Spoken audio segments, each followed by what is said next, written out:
여러분 안녕하십니까? 최학주TV입니다. 이번 시간에는 부동산 매매 계약에 있어서 대리인인 경우 대리권 확인에 대해서 말씀드리겠습니다. 이미 대리인은 본인의 인감증명이 첨부된 위임장을 준비해야 되고요. 법정 대리인은 호적 등본으로서 대리권 조사를 하고 확인해야겠습니다. 그리고 배우자는 일상가사 대리의 범위를 벗어나는 경우 대리권이 필요합니다. 그리고 인감증명이 첨부된 위임장이 필요합니다. 여기서 일상가사 대리라고 하면 부부간에는, 배우자 간에는 어느 정도 일상가사에 있어서 대리행위가 포함되어 있다고 보는 것인데요. 그런 일상가사의 기본적인 대리를 벗어나는 경우에는 새로운 대리권이 필요하다는 것을 인감증명이 첨부된 위임장으로서 위임의 표시를 해야 되는 것입니다. 자, 그러면은 일상가사 대리의 범위 그리고 범위를 벗어나는 경우라 하면은 우리가 이런 것은 사례와 판례로서 어느 정도 가늠해 볼 수가 있겠습니다. 이것도 한번 다뤄볼 시간이 있을 것입니다. 다음입니다. 부동산 계약 대리인의 중도금 등 수령 권한에 대한 판례입니다. 읽겠습니다. 부동산의 매매 계약을 체결할 대리권을 수여받은 대리인은 특별한 사정이 없는 한 그 매매 계약에서 약정한 바에 따라 중도금이나 잔금을 수령할 권한도 있다고 보아야 할 것이다. 라는 대법원 판결이 있습니다. 그런데 이런 조항들을 애매하게 적어서 굳이 재판에까지 가서 특별한 사정이 없는 한 중도금이나 잔금을 수령한 권한이 있다라고 판결 받을 필요가 없을 것 같습니다. 왜냐하면 위임장에 중도금, 잔금까지 수령할 일체의 권한 이렇게 명시를 해버리면 이런 문제가 발생되지 않을 것입니다. 다음에 나옵니다. 자, 위임장의 양식입니다. 여러 종류의 또 표현 방식이 다를 수는 있지만은 그 중에 하나로서 위임장, 그리고 괄호 열고 그냥 위임장이라고 해도 되고요. 부동산 계약과 매매 대금 수령에 대한 위임장 이렇게 해도 됩니다. 그래서 첫 번째는 위임자의 인적사항, 두 번째는 수임자의 인적사항을 적으면 됩니다. 위임자라 하는 것은 내가 본인인데 어떤 사람에게 대신 맡기는 것입니다.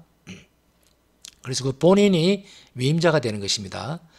주소, 성명, 주민등록번호를 적고요. 수임자는 그 위임하는 내용을 맡아서 대리하는 사람입니다. 인적사항, 주소, 성명, 주민등록번호를 역시 적으면 됩니다. 그리고 세 번째로 이런 말을 적습니다. 상기 본인은 수임자, 홍길동 또는 아무개로 표현하겠습니다. 아무개 씨를 대리인으로 정하고 다음에 권한을 위임합니다. 라고 하면 되고요. 네 번째는 위임할 부동산을 적습니다. 그 소재지를 물건을 상술하고 소재지는 등기부 등본에 나와 있는 것을 적으면 됩니다. 무슨 구, 무슨 동, 어느 아파트, 몇 단지, 몇 호, 그리고 소유자는 누구, 이러한 물건을 거래 금액 얼마에 위임한다. 또는 거래 금액을 정하지 않고 거래 금액의 범위를 정할 수도 있겠습니다. 대부분은 원격지 따로 떨어져 있어서 그날 사정이 있어서 이런 내용을 위임하게 되는데 거래 금액 정도는 물건을 서로 보고 오고 내고 하는 과정에서 대리인이 본인도 거래 금액을 아는 경우가 많이 있습니다.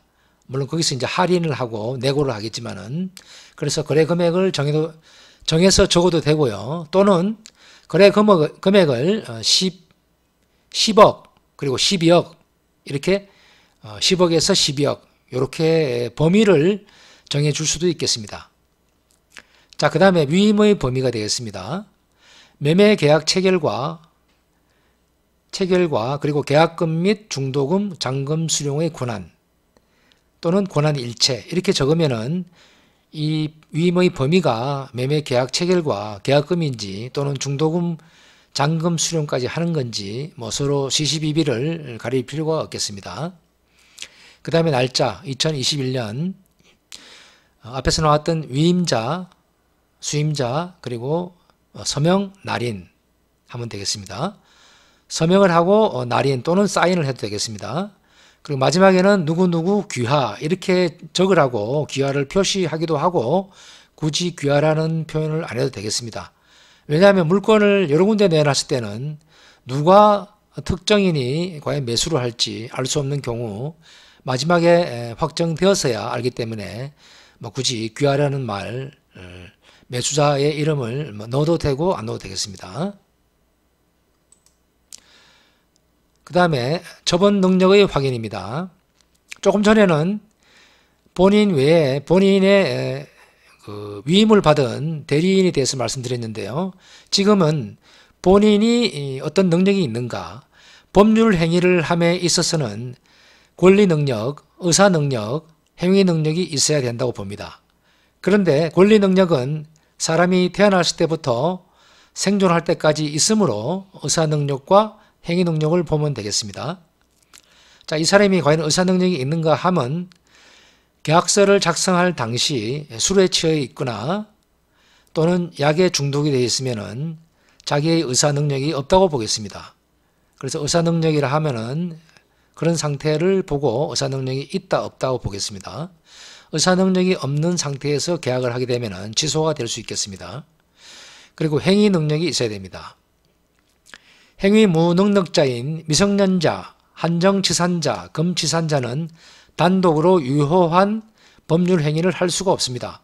따라서 미성년자, 한정치산자는 법정 대리인의 동의 후 대리인과 계약을 하면 되겠습니다. 금치산자는 처음부터 법정 대리인과 계약을 하면 되겠습니다.